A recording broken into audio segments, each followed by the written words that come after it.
Je suis Lorena Meneses, je suis colombienne. Ça fait maintenant 8 ans que je suis au Québec. J'ai une entreprise qui s'appelle Maregua Café Colombien. Je suis spécialisée dans l'importation, la transformation et la distribution des cafés colombiens. Je suis arrivée ici en 2008. Je venais d'avoir 18 ans. J'ai appris le français au cégep de Saint-Hyacinthe. Je suis rentrée dans les cours de francisation, puis les cours, je l'ai fait avec mes parents. Quand on est arrivé à Saint-Hyacinthe, les gens ne parlent pas anglais. C'est vraiment minorité. Donc, ça nous a forcé à apprendre la langue. Mais tout le monde était très accueillant. Ils voulaient tout le temps nous aider. On s'est fait vite un entourage proche des gens québécois d'ici qui nous ont accueillis comme de la famille.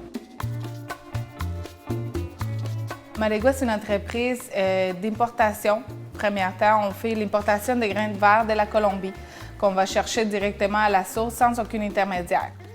On travaille aussi au Québec avec un marc de café qui est distribué en épicerie. Donc, on fait ici la torréfaction et la distribution du grain brut pour les torréfacteurs et transformé pour les épiceries.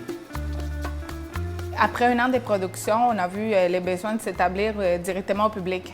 Les gens nous demandaient beaucoup de où retrouver notre café autre qu'en épicerie. Donc, on a décidé de s'installer au centre-ville de Saint-Hyacinthe. En fait, moi, le français prend toute la place. Je parle uniquement espagnol avec ma famille.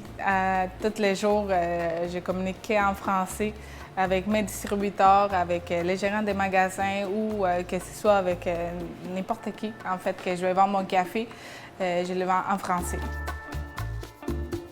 L'importance d'avoir de liens québécois directement, des gens qui sont d'ici, d'entrepreneurs du Québec, pour partir de son entreprise, a été la source ou l'aide ultime que j'avais besoin pour comprendre beaucoup d'enjeux commerciaux, internationaux que je n'avais pas tout compris quand on travaille différemment au Québec qu'en Colombie.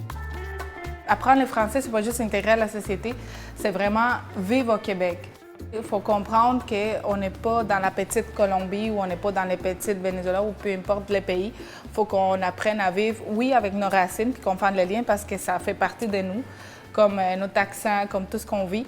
Mais il faut aussi savoir que maintenant, on fait une vie ailleurs, puis que c'est important de parler la langue parce qu'on communique en français au Québec. La communication devient très importante. Donc, si je veux avoir des clients, c'est sûr que je n'aurai pas juste des clients colombiens, surtout à Saint-Hyacinthe. Donc, il faut absolument que je communique en français, puis que les gens qui travaillent pour moi communiquent aussi en français. En fait, je pense que la plus importante partie de l'intégration, c'est la langue. C'est la barrière la plus importante qu'on trouve ici. Puis c'est la seule qu'il faut brancher au départ pour pouvoir communiquer et vivre au Québec.